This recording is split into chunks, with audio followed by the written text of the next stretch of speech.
and we'll get started. Okay, so like I said, today we're going to cover sections 6.4 and 6.7. Come on, there you go, computer. 6.4. Shut the door. 6.4 deals with those matrices. We talked about the matrices just a little bit last time. Last time we just kind of introduced them. Remember, a matrix is a rectangular arrangement of numbers. Okay, anything in a rectangle. So you're going to have rows and you're going to have columns. Okay, so this particular matrix has 2 horizontal rows and 3 vertical columns. So the order of this matrix is the dimensions. It's considered a 2 by 3. You always do the rows first, then the column. So that's talking about the dimensions of the matrix. And the matrix can really be in any dimensions, and the numbers can be anything, fractions, decimals, 0. So we just throw a decimal in here. So like 0.7. Okay, you can get negative. So it can really be anything. And now if we're talking about the order, this one has 3 rows and 2 columns. So this represents a 3 by 2 matrix. And matrices can be used to do a bunch of different things within math. In fact, there is a whole study of matrices. Linear algebra is a class that specifically covers matrices and vectors. All we're going to do today, we're going to do adding of matrices. We're going to do what's called scalar multiplication. And we're going to do multiplication.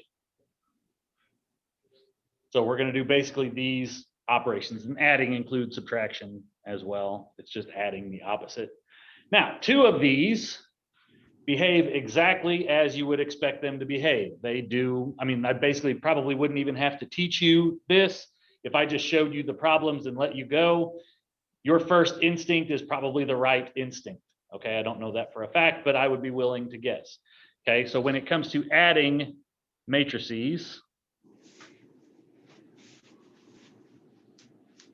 you simply add corresponding elements.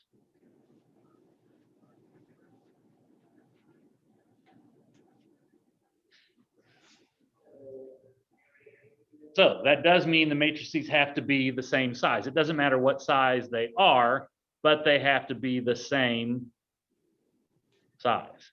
So let's say we had the matrix 1, 2, -3, and 1/2.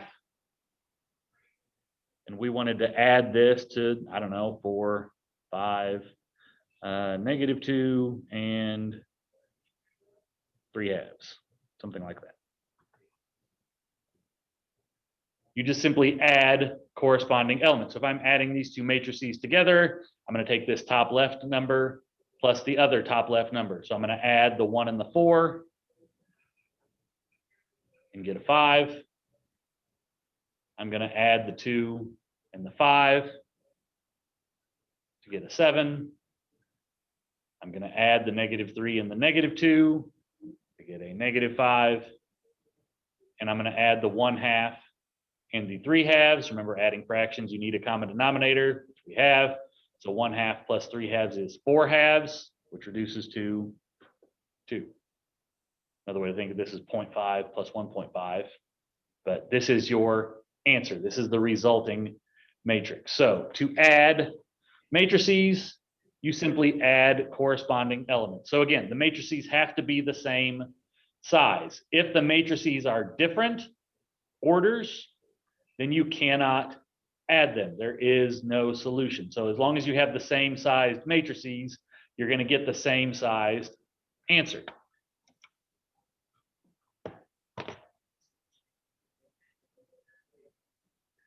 Sorry, people are showing up and I'm trying to get them entered in. Those of you that just got in here, we've just got started. We've talked about matrices orders.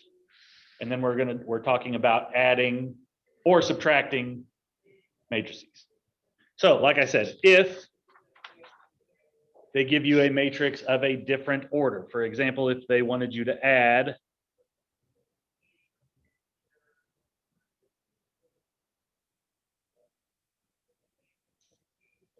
these two matrices together, you can't do it. Okay? Because you've got 2 rows and 3 columns compared to 3 rows and 2 columns. You don't have a corresponding element. So your top farthest right number doesn't have anything to correspond to, just like this 3 here doesn't have a number to correspond to. So if the matrices are of a different order, if the dimensions are different, then you cannot add them together. There is no solution.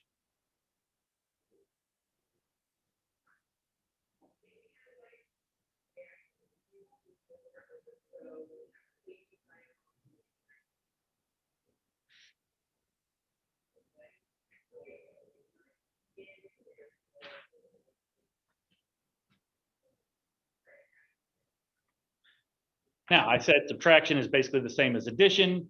Okay, subtraction is adding the opposite. So if you have to subtract a matrix, for me, instead of subtracting each individual element, for me, it's easier to just add the opposite. So subtraction is adding the opposite. So basically, we just distribute that negative to everything. Okay, subtraction becomes adding the opposite. And again, corresponding elements. So the 1, we're going to add to the -2 to get a -1. The 3, we add to that -1 to get 2. That's a 7. My handwriting's not very good. 7 plus -9 is going to yield a -2. 0 plus -3 is -3. 1 plus -0, which there's no such thing as -0, it's just 0. So 1 plus 0 is 1, and 2 plus -7 is -5. So simply add corresponding elements. Subtraction becomes adding the opposite. It gets distributed.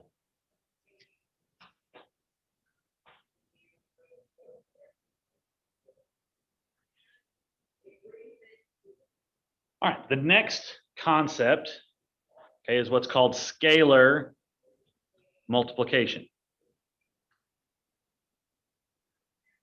And kind of like how we distributed the negative to each element, if you put a number, a single number, times any matrix, okay, it distributes to each element of the matrix. So if my original matrix is this one here, this 1, 2, 3, 4, and we basically are going to triple it, okay, if we're taking a 3 times that matrix, that 3 distributes to each element. 3 times 1 is 3, 3 times 2 is 6, 3 times 3 is 9, 3 times 4 is 12. So again, scalar multiplication is basically multiplying a singular number. So if you multiply a number, it's basically just a bunch of distribution.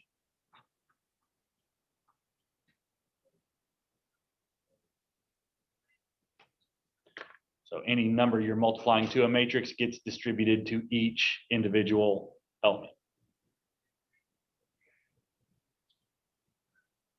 And they also like to combine those two concepts. For example,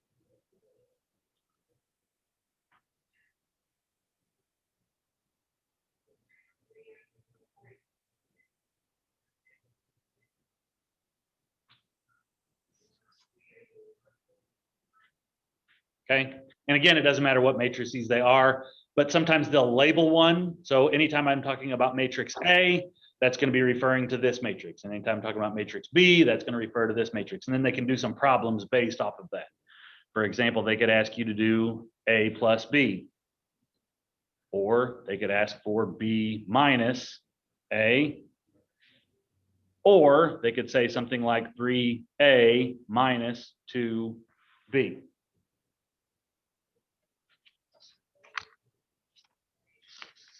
Okay. And in this concept, I ran out of paper, so slide down here. Okay. You're just going to take and do those operations. So A plus B simply means to take matrix A here.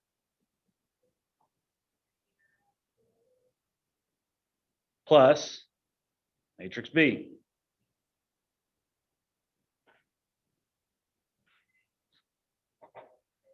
Add your corresponding elements. 1 plus 2 is 3. 0 plus 1 is 1. Negative 3 plus 4 is 1. And 4 plus 5 is 9. And this would be your answer.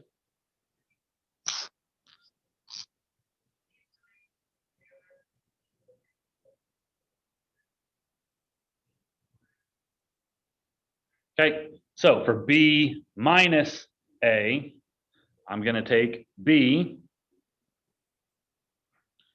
and I'm going to distribute that negative to A. So it's basically plus a negative A. So negative A takes everything and changes the sign. So positive 1 becomes a negative 1.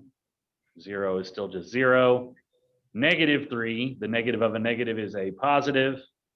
And then positive 4 becomes negative 4. Then again, addition, add corresponding elements. 2 plus negative 1 is 1. 1 plus 0 is 1. 4 plus 3 is 7. 5 plus negative 4 is 1.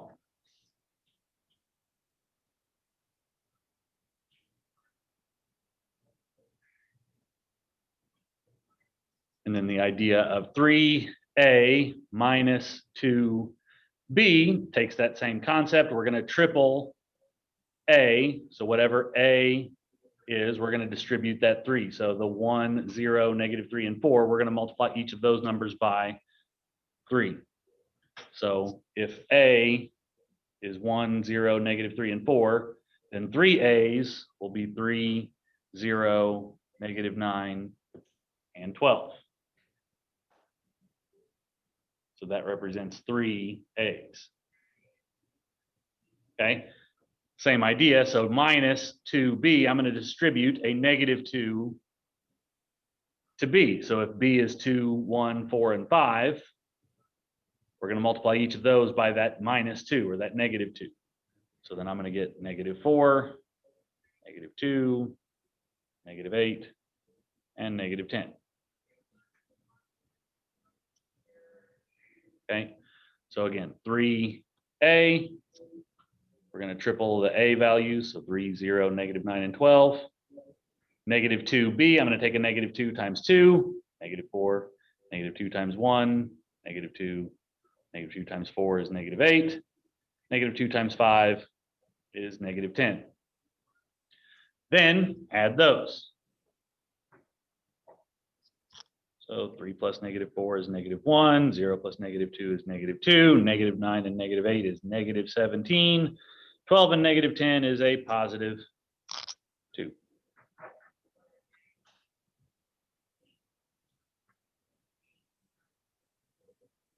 So that's just a handful of examples dealing with adding and scalar multiplication. Or you can come visit whoever. Okay. And again, they can give you different dimensions. It doesn't really matter. I did a bunch of stuff involving 2x2 matrices, but it would work for a 2x3, or if they were both 3x2s. So you can do any of this stuff. But scalar multiplication is distribution. Addition, you just simply add corresponding elements. Those two concepts play very nicely. Like I said, they do pretty much what you would expect them to do. Multiplication, not so much. Multiplication is a much more involved process. So in order to multiply matrices, okay, you don't just multiply the elements together. You've got to go through a whole process. So step 1 is determine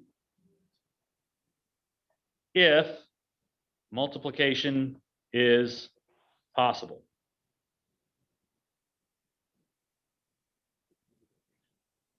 basically what we have to do is if you're going to try and multiply two matrices together, you're going to look at the order of the first one, and you're going to look at the order of the second. So for pretend, we're going to say A is a 3x2 matrix. And we're going to say B is a 2x1 matrix. If these two numbers match, the columns of the first and the rows of the second, if these two numbers are the same, then we're good to go. We can multiply those two vectors together, or matrices together. If those two numbers are different,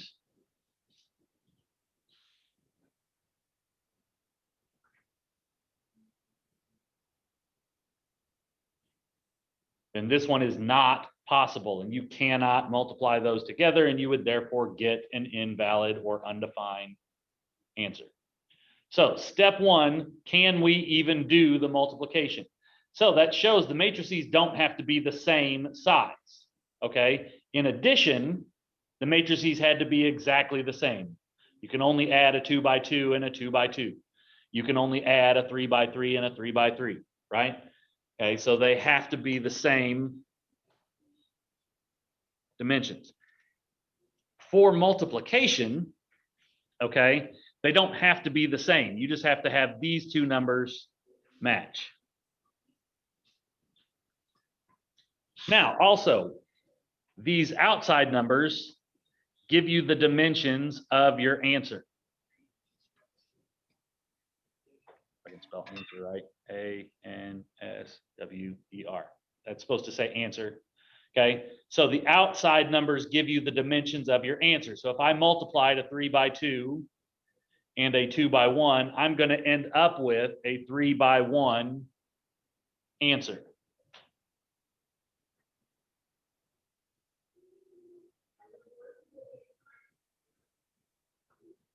I'll show you how that works. In fact, I'll even use these dimensions. So let's say I have a 3x2 matrix. Okay. I even did that wrong. I did a 2x3. Again, let's pretend I have a 3x2 matrix. 3 rows, 2 columns. Okay, 3x2. And let's say we want to multiply a 2x1 matrix.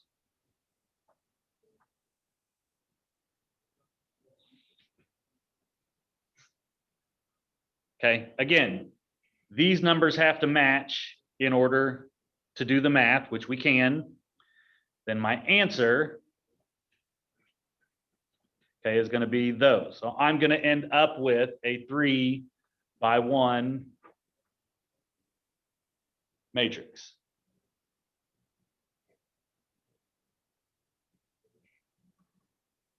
Now, the next part is kind of confusing, so do your best to kind of follow along. We're going to do a number of examples, so hopefully this starts to make sense a little bit more as we move through this. So to find the numbers of your answer, you multiply the rows of the first times the columns of the second. And then if you have multiple numbers, you're going to add those together. So for this very top number, I'm going to take the top row times my only column. So I'm going to multiply 1 times 4. I'm going to multiply 2 times 1. And then I'm going to add those numbers together. So 1 times 4 plus 2 times 1. 4 plus 2 is 6.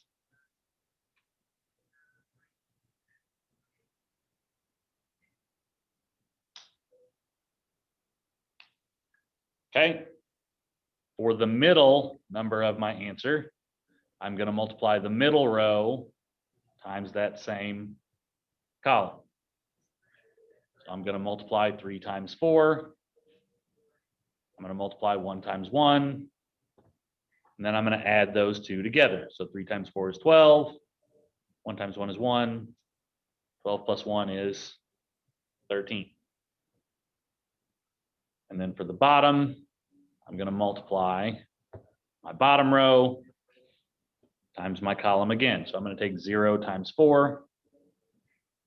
I'm going to take 4 times 1. And I'm going to add those together. 0 times anything is 0. 4 times 1 is 4. There's my solution. So it's a much more complicated process than addition. Addition is ridiculously straightforward and does exactly like you would expect it to do. Multiplication is very, very different. Okay, like I said, I'm going to do a handful of examples.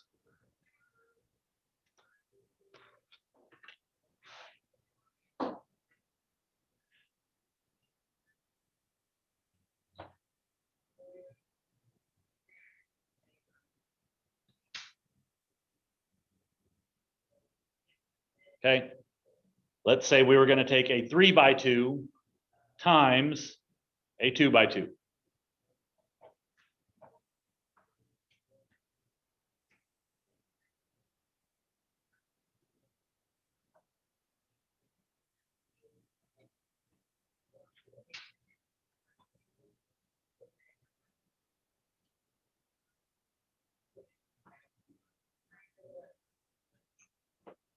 And again, I'm picking these, I'm making up these dimensions. I'm making up these problems kind of as we go, but this just kind of gives you the idea. And again, these two numbers have to match up.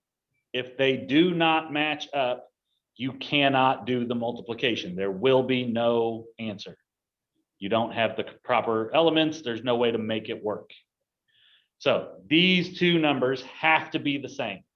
Okay, the number of columns here has to match the number of rows here. If they don't match, you can't do it. And again, then these outside numbers determine the dimensions of your answer. So I'm going to end up with a 3 by 2 answer. So I'm going to have 3 rows and 2 columns.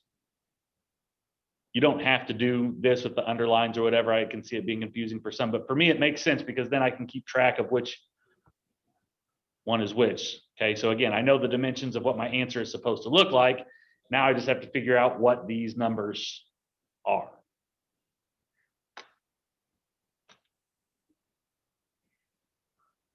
Okay, so I'm going to call this number here my top left number because that makes sense. So we've got top left, top right, middle left, middle right, bottom left, bottom right.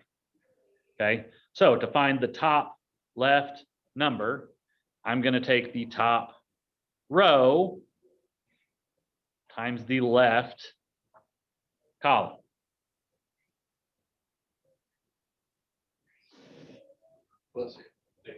So I'm going to multiply 1 times 3. I'm going to multiply 2 times 2. And then I'm going to add those numbers together.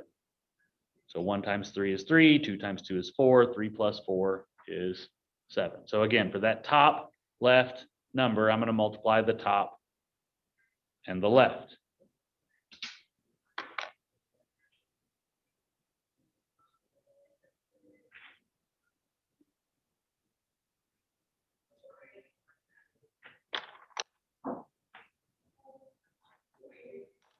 Okay, for this one, the top right number, I'm again going to take the top row times the right column. So for top right, I multiply the top and the right. So I'm going to do 1 times -1. I'm going to do 2 times -4. And again, I'm going to add those together. So -1 plus -8 is -9.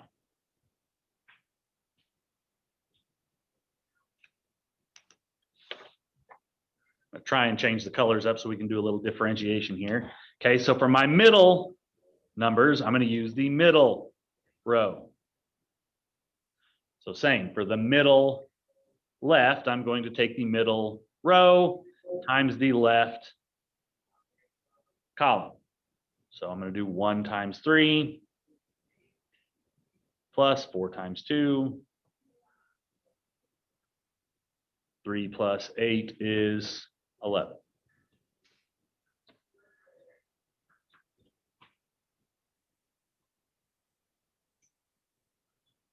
For the middle right, I'm going to multiply the middle row times the right column.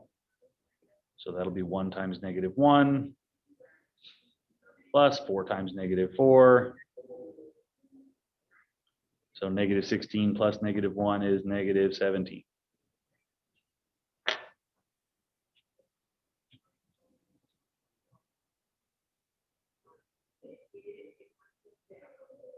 And last but not least, for the bottom answers, I'm going to use the bottom row. So again, for the bottom left, I'm going to do the bottom times the left. So I'm going to do 0 times 3 plus 3 times 2. 0 times anything is 0. 3 times 2 is 6. That number is going to be 6. For the bottom right, we do the bottom times the right. So 0 times -1 plus 3 times -4. 0 times anything is 0. 3 times -4 is -12. This is my final answer. So I'm going to get 7, -9, 11, -17, 6, -12. So multiplication is a process, and you don't have to show all of these steps. But for me and for you guys later, it's kind of helpful to see where all of my numbers kind of came from. That's the easiest way I have to basically keep everything lined up the way it's supposed to.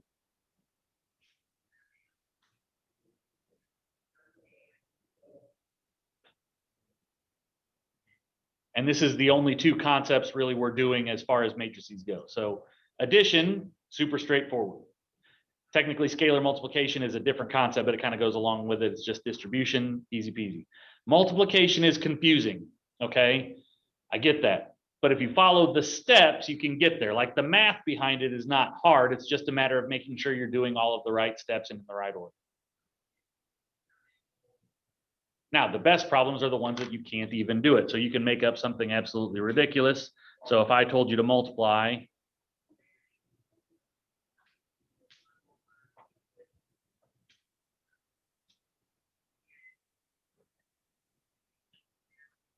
something like this, okay? This is an example of a problem that is not possible, okay? This is a 3 by 3 matrix. You got 3 rows and 3 columns. This is a 2 by 4 matrix. And again, just looking at those 2 numbers, okay, they don't match. Again, the columns of the first has to match the rows of the second. So this would need a 3rd row. If it's only got 2 rows, then this is not possible. If it's not possible, you can use this symbol, or like on my math lab, you need to say something about it is undefined, or I think it says not defined. Okay, all the same thing. 0 with a slash through it means undefined, no solution. Okay, you can write the word undefined. I think, like I said, in my math lab, you got to check a box that says not defined. Okay, so if the columns of the first do not match the rows of the second, then you cannot do it.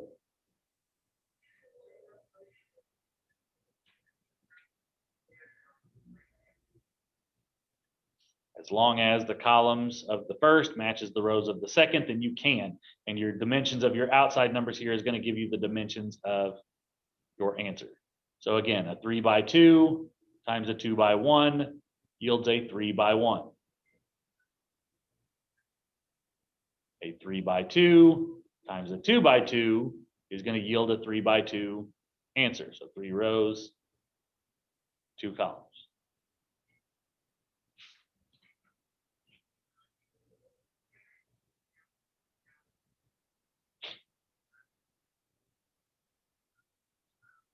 basically I'll do one more example. So we'll take this. I don't know why I always pick one first. Doesn't really matter. Let's make that negative. Okay, times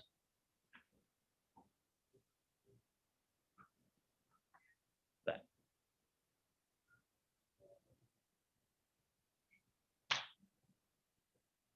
Okay, again, double check to make sure it's even doable. This has 2 rows. This has 2 columns. It's a 2 by 2. This has 2 rows. This has 2 columns. This is also a 2 by 2. If those numbers match, we can. My solution is going to be those outside dimensions. So I'm going to end up with a 2 by 2 matrix as my answer.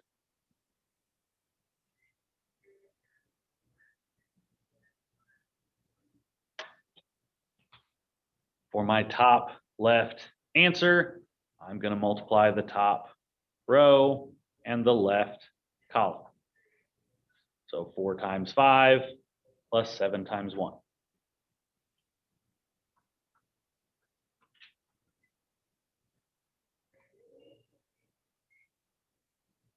For my top right, I'm going to multiply the top row and the right column. So 4 times 3 plus 7 times -4. So 12 minus 28 is -16.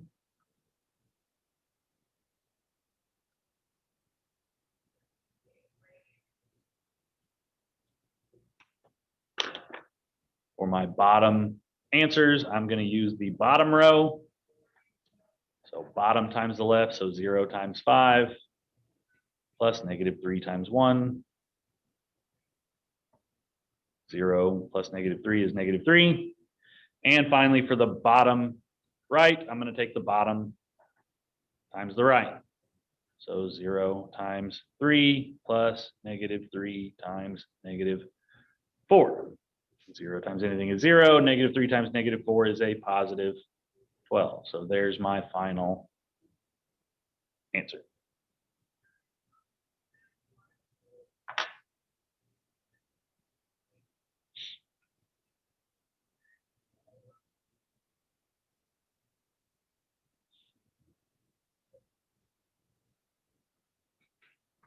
So you should be able to multiply matrices. It's a much different process than addition. Remember, addition, super straightforward, just add corresponding elements. Multiplying a singular number, you distribute. Multiplying, you got to go through the whole process. Can we do it? What are the dimensions of my answer? Each individual element of the answer is a combination of multiplication and addition of the rows and columns of the matrices. So luckily that's all recorded, so you have those examples to refer back to. If you get stuck on something, remember you can email me questions or whatever within my math lab. Or if you Google matrix calculator, you can usually find something where you can just type your numbers in, and some of them will even kind of walk you through the process. So if you are struggling, my advice is to Google vector calculators or matrix calculators, and you can typically find one. In fact, when this is all said and done, I don't want to keep anybody around that doesn't have to be here, whatever, but when this is all said and done, I'll show you the one that I use. Okay. So it's just a great way to check your answers. Now you can't use that on the test, but as far as getting the homework done, pretty helpful. All right. The last thing we need to talk about is section 6.7, and 6.7 is all about graphing linear inequalities. And then they'll do some systems of linear inequalities.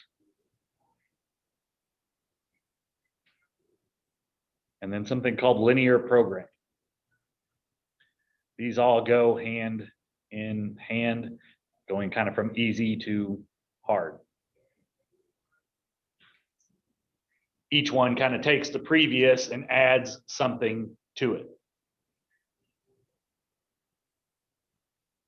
So to graph a linear inequality, okay, you can refer back to graphing a line. So when it comes to graphing 3x plus 4y equals 12, you've got a number of options.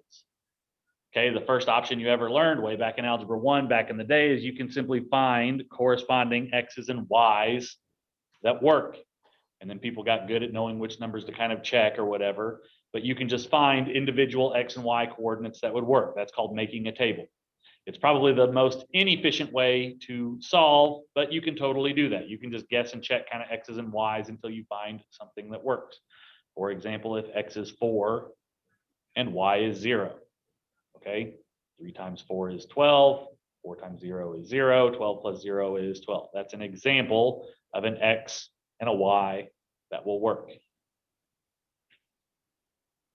Okay, 1 point is not going to do you any good. If you're going to do this random points, I would recommend finding probably 3 different possible coordinates.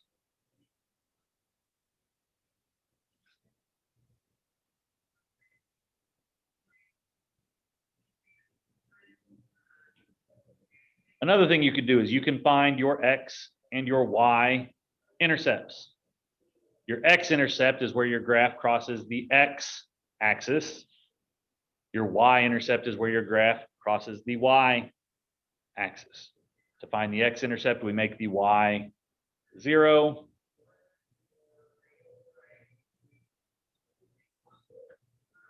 This is nice because if you make something a 0, it basically makes it go away. 4 times 0 is just 0. So that leaves me with 3x equals 12. Divide, divide. X would be 4. So my x-intercept is the point for 0. I don't know why this keeps going out of focus.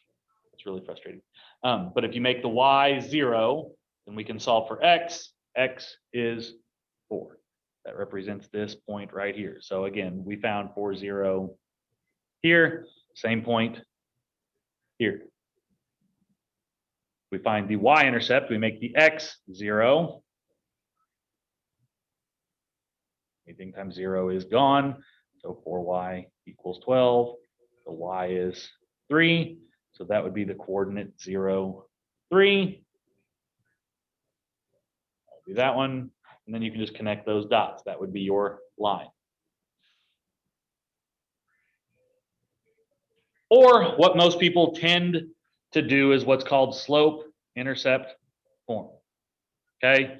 Slope-intercept form. If you get the y by itself, then this number b represents your y-intercept. And then this number m represents your slope, which is always rise over run. Most people tend to like this method because it's basically just counting. Okay, so if we can get the y by itself, then we can get our equation into what's called slope-intercept form. So 3x plus 4y equals 12. To get y by itself, we can subtract the 3x from both sides. And we can divide by 4. So y equals negative 3/4 x plus 3. So in this format, 3 is my y-intercept, which we already knew. But now my slope is a negative 3/4. So we're going to rise negative 3, run 4. And you can keep that up. You could rise another negative 3, run 4. That would be the continuation of your line. So you just need to be able to graph a line because we're going to take this and then we're going to make it an inequality. So let's take a very similar problem and say 3x plus 4y is greater than 12. So this is an inequality. So equals, okay, is an equation. The answer is just a line. Okay, every single coordinate on this line represents a solution to this equation. Okay, any point that falls directly on a coordinate is pretty little whole number answers. All these ones that are kind of in between represent potentially decimal answers. Now, when you have an inequality, okay, you no longer have just a line. What you have is a solution set. In other words, one whole section of this graph is going to be your solution. So step one is we basically graph the line, and then we're going to shade one side or the other. The easiest way to do this is if we can get into that slope intercept form, if we can get it to that y equals mx plus b, that's going to make this easier to graph and shade. So that's going to kind of be my goal here, is to get the y by itself.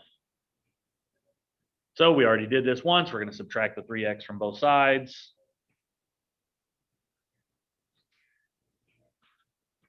We're going to divide by 4.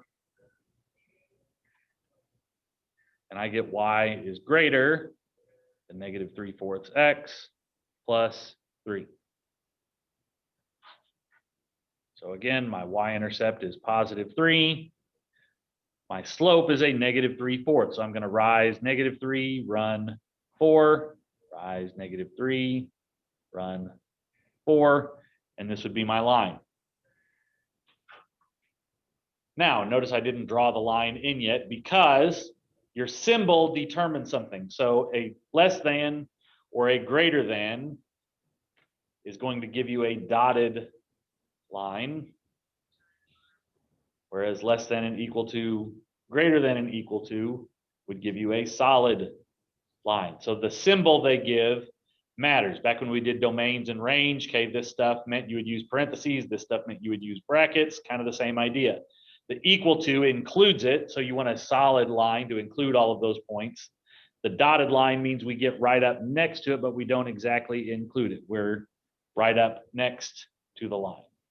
So the fact that my symbol is just a greater than means I'm going to use a dotted line.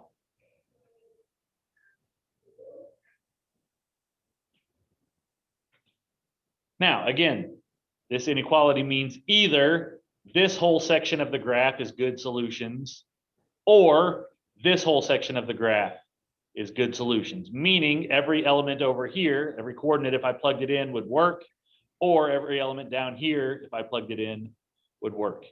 And the easiest way to do this is if you have it set up in slope-intercept form. If y is greater than, or if y is greater than or equal to, you're going to shade above your line. If y is less than, or if y is less than or equal to, then you're going to shade below your line. In this case, y is greater than, that means I'm going to shade above. So that means every point in this section of the graph represents a valid solution. So I could grab any coordinate in this section and I could plug it into my original x and y, and my statement would make sense. For example, let's call this point 4, K5. If I plug 4 in for x and I plug 5 in for y, I should get a true statement. And that works. 3 times 4 is 12. 4 times 5 is 20. 12 plus 20 is 32. And 32 is greater than 12. Okay, that point makes sense. It's in the good region. Any point I would pick in this region would therefore not work, like 0, 0. If I put 0 in for x and 0 in for y, 3 times 0 plus 4 times 0 is 0, and 0 is not greater than 12. This is a bad solution. That's why it's not in the shaded region, okay? All the coordinates in this shaded region represent good solutions. All the coordinates in this non-shaded region represent bad solutions, or solutions that would not work.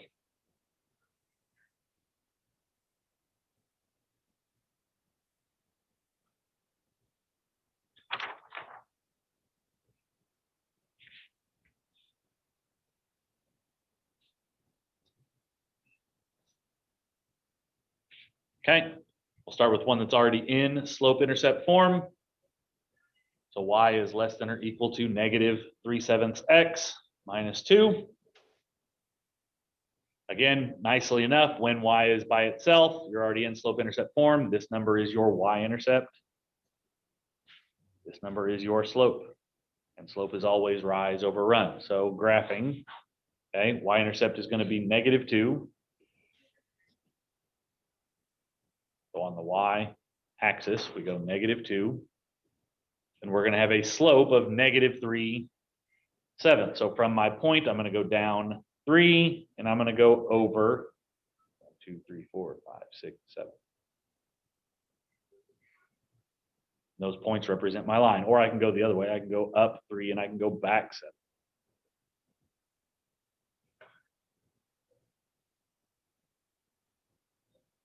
Now, my line is going to be dotted or solid in this case because it's equal to, less than equal to.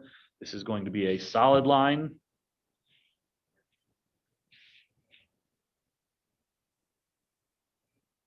And again, we've got a shade either above or below. In this case, again, y is less than, so we're going to shade below the line. So every point in this region here. Now, just like with any kind of graphing, you can totally use Desmos to check your stuff. So if we share a screen,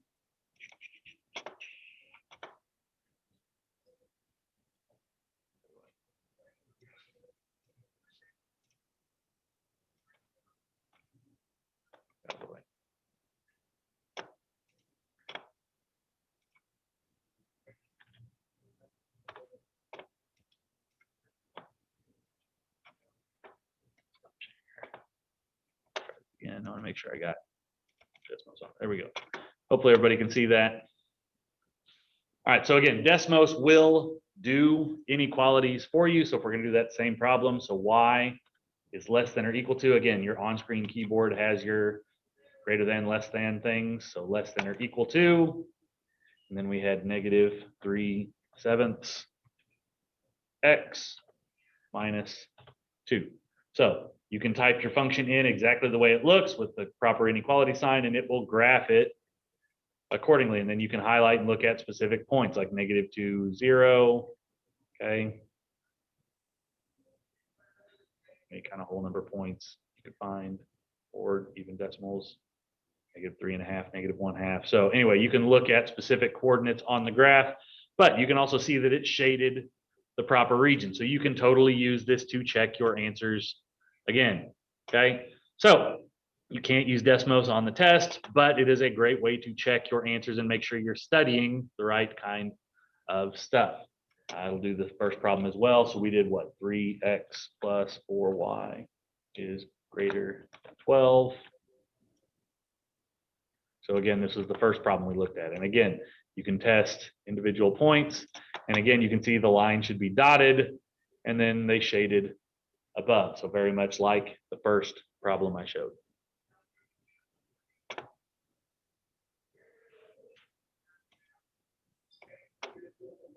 Okay. Now, again, taking that a step further, if we go to a system of inequalities,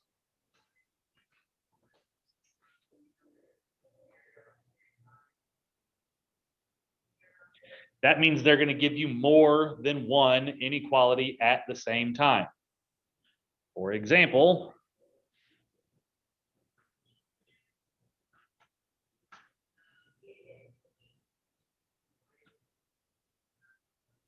okay, say y is greater than 1/2 x plus 3, and y is less than or equal to -3/2 x minus 4.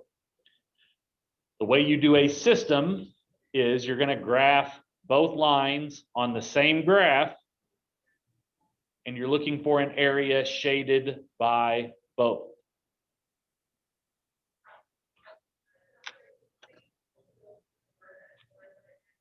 Okay, I'm going to do this one in red. And again, this one's already set up in slope-intercept form, so we've already got y by itself. So my y-intercept is going to be +3.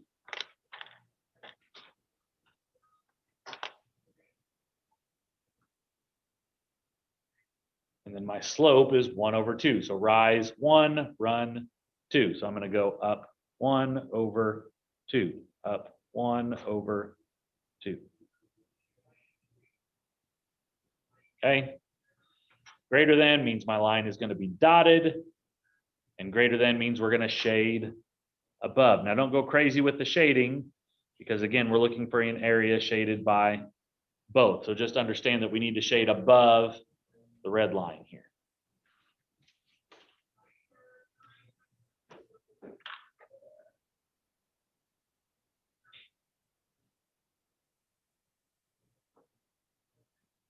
Okay, if I sketch this one in green, again, it's already set up in slope-intercept form. My y-intercept is -4. My slope is a -3/2. That means down 3/2, or up 3 and back 2. This is going to be a solid line.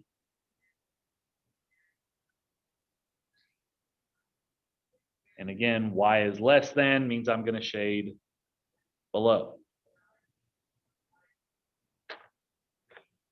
So my actual solution, the solution I'm looking for, the only thing that needs to be shaded is this area here. So everything below the green line, but everything above the red line. So that means every coordinate in this region is good for both. Okay. This blank area represents the coordinates that are good for neither. These work nowhere. These only work for the red line. These only work for the green line. These work for both. This is your good solution. Any coordinate in here works for both the red line because it's above the red, and the green because it's below the green. This is what we're looking for. Now on the test, I will not ask for this, but if if MyMathLab asks for the vertex, it wants that point of intersection. You can go from your line and see where that crosses. I don't know if these cross at a really nice place. It's probably a funky decimal, but the ones they pick for MyMathLab will have pretty little whole number coordinates. So if it asks you for the vertex, that would technically be your vertex. I'm more interested in this area. Now, I do want to switch over, and again, I'm going to share my screen because I want to show you the mechanics for how to do this in MyMathLab because it's a little funky. So if I go to MathLab,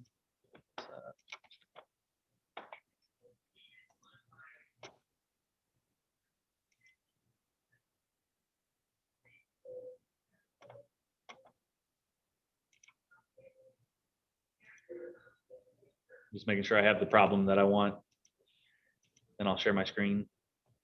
Okay, so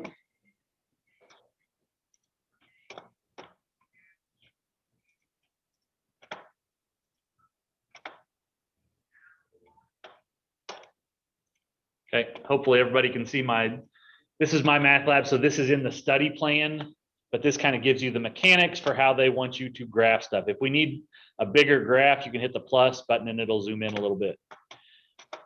All right, so it's going to give you your equations over here on the left, and it's going to expect you to graph those. Now, these are all going to be straight lines, so you're always going to use your straight line tool. This is a V, this is your parabola, sideways parabola, circle. We're only using the straight line graph, so make sure you're picking the right one right here, okay? If you need your line to be dotted or solid, this is where you're going to make your selection. These are both less than equal to, greater than equal to. These are both going to be solid lines, so we're good there. So make sure you have the straight line tool. Make sure you have the solid line tool. Then we're going to graph these. So y is less than or equal to x. It's kind of like saying y is less than or equal to x plus 0. So my y-intercept is 0. My slope is going to be 1. So I'm going to rise 1, run 1. There's my line. Okay. Now I need the shade. The way you shade, this is a paint bucket. If you've ever used paint, kind of on MS Paint or whatever, similar thing. So this bucket you can shade either above or you can shade below. If you accidentally do the wrong thing, for example, y is less than, I should have shaded below, whoops. Okay, if I select this, I can hit delete and it'll delete that. If you hit clear, it's going to wipe the whole thing off. So if I accidentally hit clear, okay, that wipes out all of my lines, which I don't want to do. Okay, so make sure you're paying attention to that. Okay, if you accidentally shade the wrong region, you just want to delete, don't hit clear. So I want to shade below. Hopefully you guys can see, I can see it on my screen. This is like a yellowish tint, whereas this one is not. So it did shade below. Anyway, I've got to do the same thing for this line. So y is greater than or equal to 4 minus x. So again, I want to select my line tool, solid line. My y-intercept is 4. My slope is -1, so down 1 over 1. There's my line.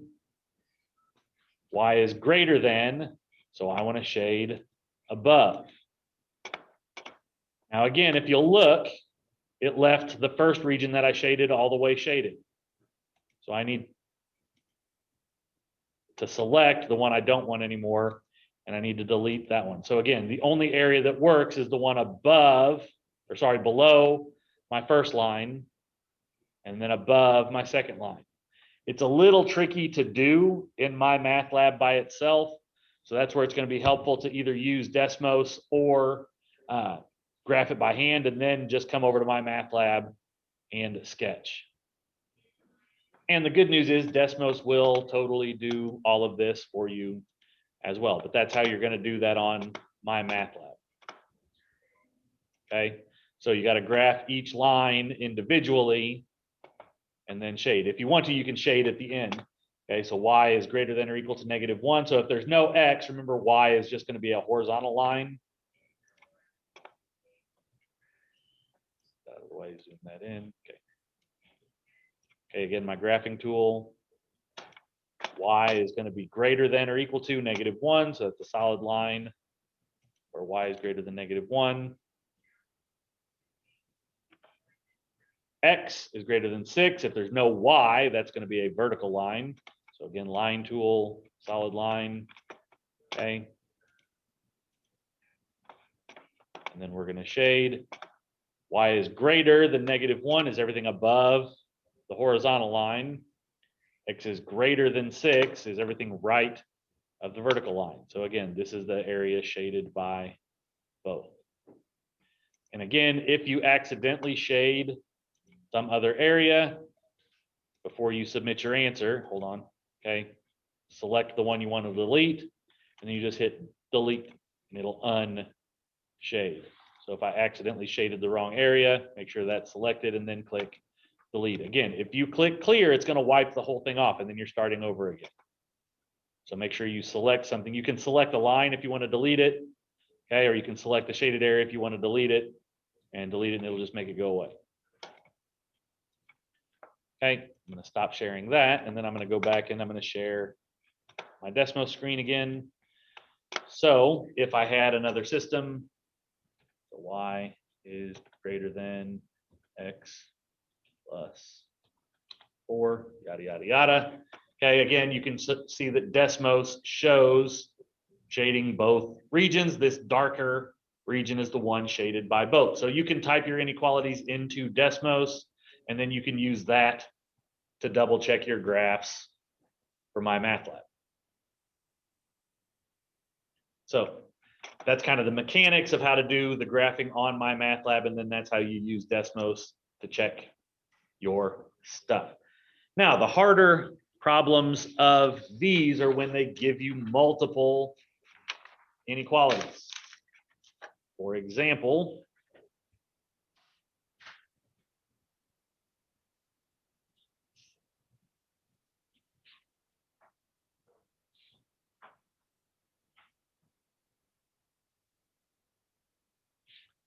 okay, they can give you 3, 4, 5 inequalities, and you've got to graph all of them, and the solution is anywhere shaded by everything. So it's going to have to be shaded by all 3.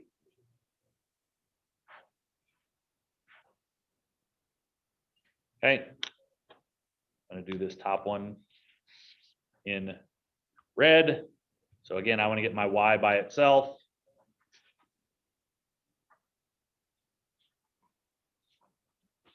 So if I subtract my 2x to get it over, I get 4y is less than negative 2x plus 12. Then I'm going to divide everything by 4. So I get y is less than negative 1/2 x plus 3. So y-intercept of 3, slope of a negative 1/2. So down 1 over 2, down 1 over 2. This is going to be a dotted line, and I'm going to shade below. Again, don't go crazy with the shading because we've got more lines to do. X is greater than 0. I'm going to do in green. Again, if there's no y and it's just an x, that's going to be a vertical line. Okay. So we want all the x's greater than 0. So at 0, there's my vertical line. We want everything greater. So that's everything over here to the right.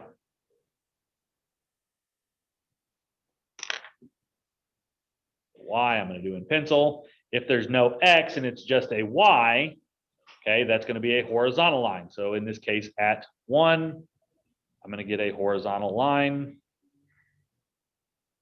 And again, y is greater than is going to shade above. And I messed up because with x is greater than, sorry, there's no equal to. This one should have been dotted. So the green line is dotted. The red line is dotted. The pencil line is solid. So again, your solution is anywhere shaded by all 3 lines. So we want everything to the right or greater than the green line, everything below the red line, and everything above the pencil line. So that's everything in this little triangle here. So this little triangle represents your solution. Okay, so the more inequalities they give you, the more stipulations you have to satisfy, and you have to be shaded by all.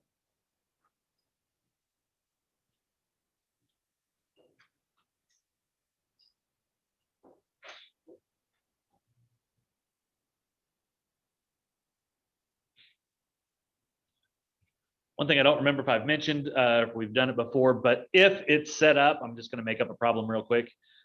So 2x minus 4y is less than 12. So it's going to be very similar to one we did, but if this is negative. So if we're walking through this problem, so again, subtract your 2x. Now, if you divide by a negative, anytime you divide by a negative with an inequality, that causes problems or at least changes something. It's going to flip your sign. So extremely important. If you ever divide by a negative,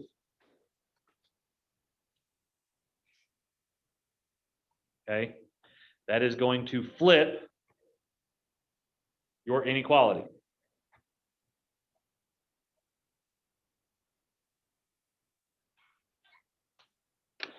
So while we started out with a less than, the fact that I divided by a negative 4 flipped my less than to a greater than.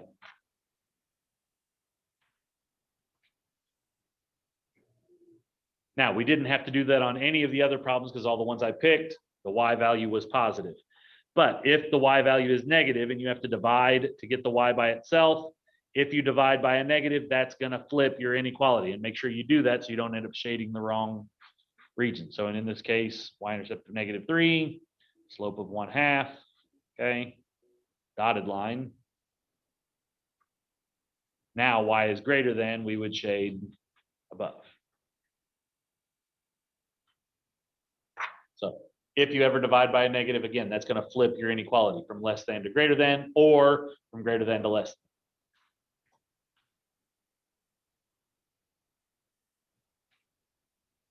All right, there's one last concept. This is the last thing that I have to teach you. Okay, linear programming.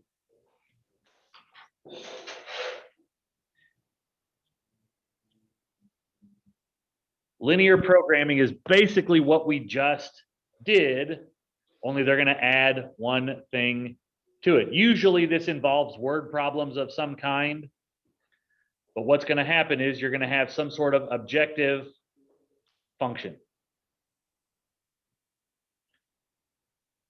I'm going to steal a problem from my math lab. So this one is actually one of the study plan problems, but we're going to walk through it kind of step by step. So you're going to have an objective function. You're going to be either trying to maximize or minimize this function. So this kind of sets up what we're looking for. So there's going to be an objective function. So again, usually it's a profit. That's why they pick P. Okay, and it's going to be in terms of X and Y. So we're either trying to maximize or minimize this function, depending on what they want. Okay. Then they're going to give you some stipulations. They're going to say something like,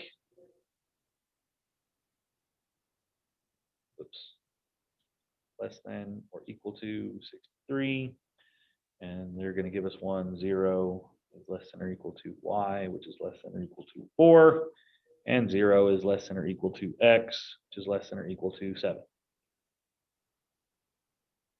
So this part is basically kind of like the stuff we just did. This is what we're going to graph. Now, my math lab doesn't provide the graph paper for this. It just asks you to maximize or minimize this. But what this stems from is when we graph our function, okay, the vertices are the points we're going to want to test. So we're going to graph this. So 7x plus 9y is less than or equal to 63.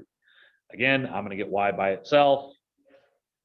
So 9y is less than or equal to negative 7x plus 63. Divide by 9. Okay. Y is less than or equal to negative 7/9 plus 7. So my y-intercept is 7. And then I'm going to go down 7 and over 9.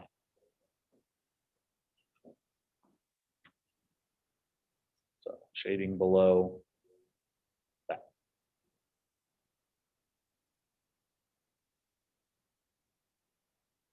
Now, we've just done y is greater than or equal to 0, or we did like y is less than or equal to 4. If they give you 2, it's saying that y is between these. So your y, again, your vertical has to be between 0 and 4. So 0, 1, 2, 3, 4. So your y is going to be between these two numbers.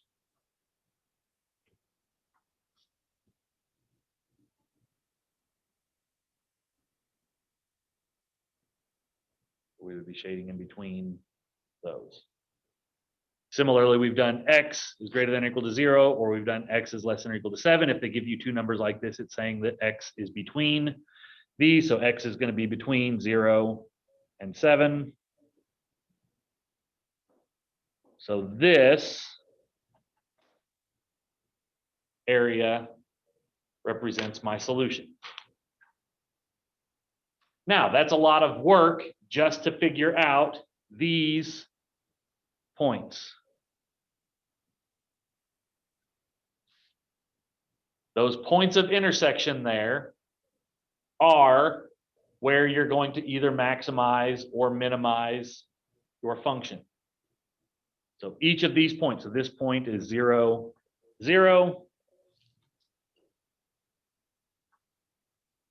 This point is 4, 0. This point is 0, 7.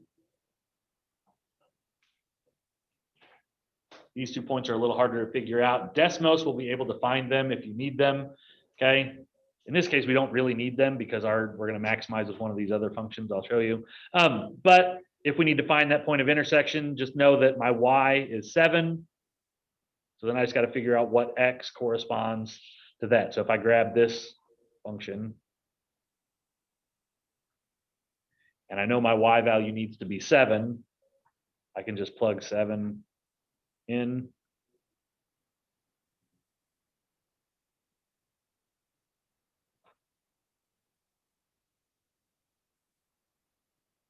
That's going to give me 63. What did I do wrong? I need to know where that point is. Oh, I don't know what x is. I know y. It's got to be 7, 0.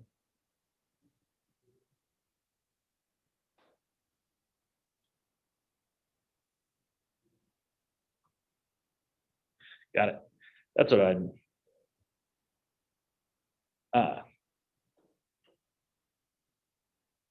Oh, that's y7. Anyway, I'm not sure what I did. Got it. Okay.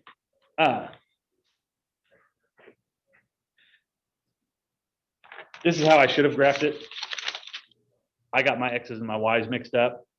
So we should have went from 0 to 4 on the y and from 0 to 7 on the x. I accidentally flipped them here like a dummy. So we're going to redo this so that I do it right.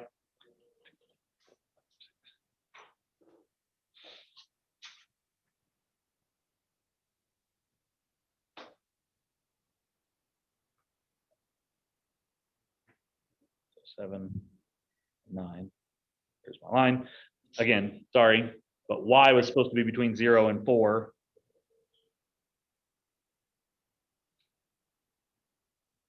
And x was supposed to be between 0 and 7. So that's how I was supposed to graph.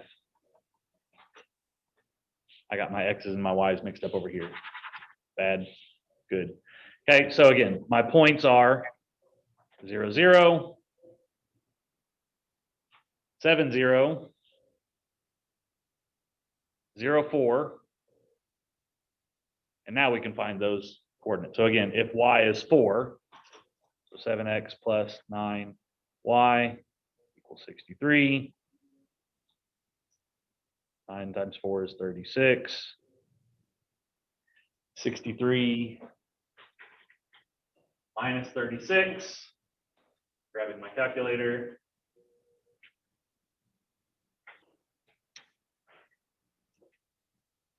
Is 27. Then divide x is 27 sevenths. So this coordinate is 27 sevenths and 4. So we had to do that to figure out that coordinate. So I knew my y value was 4, and I knew it had to match this line.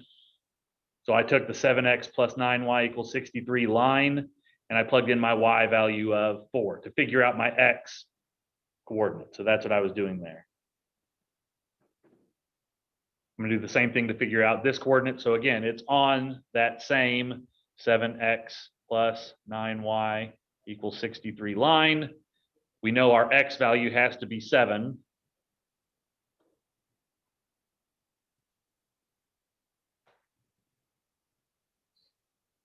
So if I plug 7 in for x, 49 plus 9y is 63.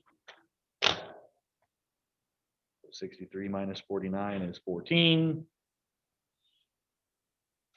Divide, divide. So then y would be 14 ninths. So this would be 7 and 14 ninths. So again, we need to know these coordinates because basically the edge of my solution of inequalities, these points represent where I'm going to maximize or minimize my objective function. So we don't need this whole region. We just need to know these edge or boundary coordinates. So if I plug these various x and y's into my original objective function, one of them is going to be the maximum, one of them is going to be the minimum.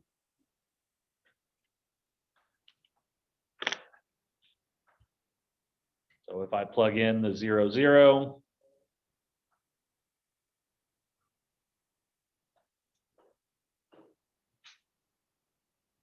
okay, so again, my 0, 0 coordinate, I plugged it into my objective function. So I did 20 times 0 minus 4 times 0 plus 67. Okay, that equaled 67.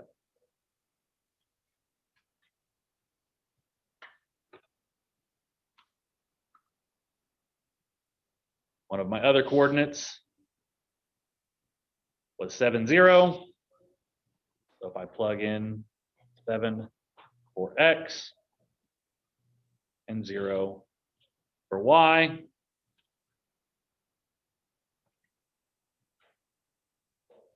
that gives me 207. And then we can plug in our other coordinates like 0, 4.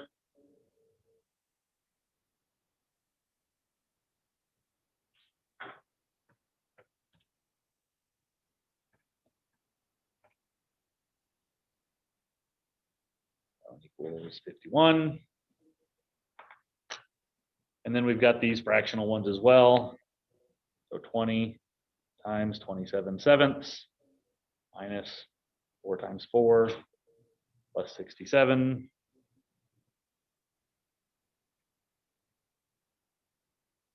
This gives me a crazy decimal like 128.1-ish.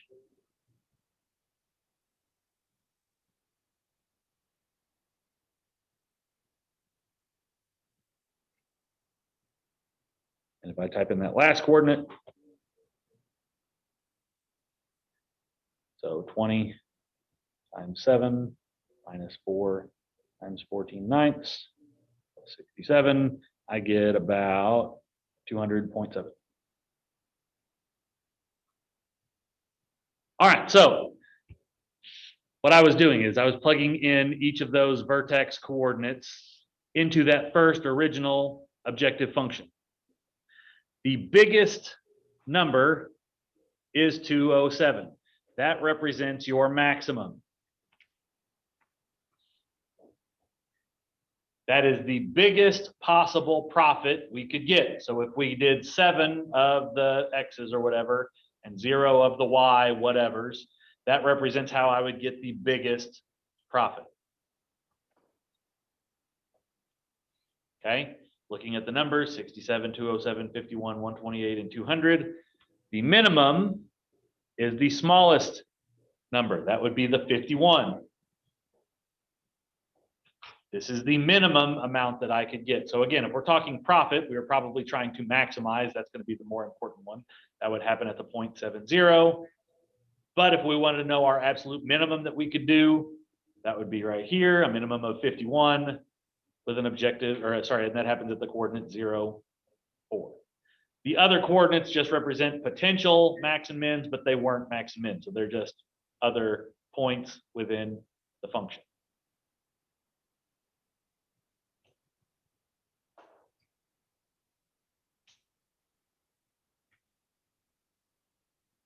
So linear programming, again, gives you multiple parts. So to start off, you're going to have some objective function.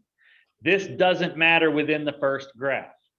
When it gives you the stipulations, okay, this is what we're going to graph. Graph those so that we can find our vertex points on an accurate graph. Okay, each of these vertex points represents a possible maximum or minimum. Okay, once we know these vertex points, you plug them into your objective function, and then you can determine your max or your min.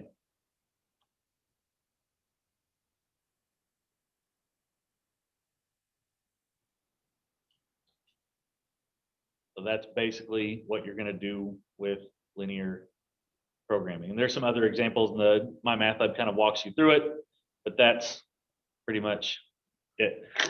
So that's all I've got. That finishes up this unit. So if you are good to go, you are free to go. I'm going to go ahead and pull up the graphing, or sorry, the matrix calculator that I like to use. Have a question.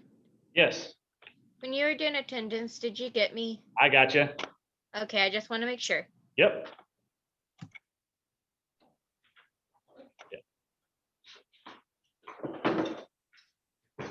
All right, so I'm going to go back in here and share my screen. So, okay, this should be just Google. All I typed in was matrix calculator. For me, it was the very first one that showed up on top. So matrixcalc.org. If you open this guy up, basically it gives you a couple of matrices over here. And you can type in whatever numbers you want. So if it's not a 3 by 3, just fill in what you need. So if we had a 2 by 2, so say 2 and then 5 and then 3 and then 1, something like that.